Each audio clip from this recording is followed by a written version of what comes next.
pelaksanaan sholat Idul Fitri 1446 Hijriah yang berlangsung di Masjid Amal Saleh BTN Kebun Cengkeh dimulai tepat pada pukul 7 waktu Indonesia bagian timur. Dari pantauan TVRI di lokasi masjid terlihat warga mulai berdatangan dan memenuhi halaman masjid sejak pukul 6:30. Seperti tahun-tahun sebelumnya, panitia Masjid Amal Saleh BTN Kebun Cengkeh menyiapkan tenda di pelataran masjid untuk menampung jamaah. Meski begitu, jamaah yang datang beribadah terlihat melampaui kapasitas muat masjid, sehingga sebagian besar dari mereka menggelar sajadah hingga ke ruas jalan agar bisa mengikuti sholat Idul Fitri.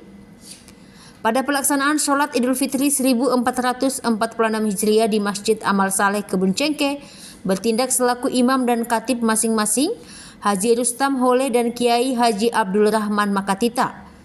Dalam khotbahnya, Makatita menyampaikan makna Idul Fitri sebagai hari kemenangan bagi umat Islam setelah menjalani ibadah puasa sebulan penuh di bulan Ramadan. Pada kesempatan itu, Makatita mengajak seluruh jamaah untuk terus menjaga ketakwaan dan memperkuat ukhuwah Islamiyah. Selain pelaksanaan sholat, Masjid Amal Saleh BTN Kebun Cengkeh juga aktif dalam pengumpulan dan penyaluran zakat fitrah.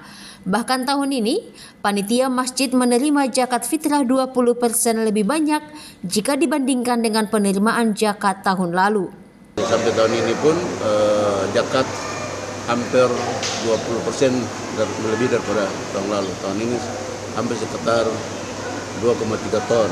Sementara tahun kemarin 1,8, tahun ini juga 2,3 ton. Ini menunjukkan bahwa meskipun pemerintah menggelar ada efisiensi anggaran, tapi kewajiban kaum muslimin untuk mengeluarkan zakat sebagai kewajibannya tidak pernah mengurangi sama sekali. Mukadar menambahkan penyaluran zakat fitrah dibagi ke beberapa lokasi seperti kawasan Awuru, Kampung Rinjani, Stein, dan Gadihu, serta beberapa lokasi lainnya di kota Ambon. Mukadar menjelaskan jumlah zakat yang dibagikan bagi jamaah di luar BTN Kebun Cengkeh sebanyak 920 paket yang diperuntukkan bagi kaum mustahik yang membutuhkan. Sementara untuk penerimaan infak tahun ini mencapai 32 juta dan langsung disalurkan bagi mereka yang berhak menerima. Ongen Limba dan Junadi Asril melaporkan.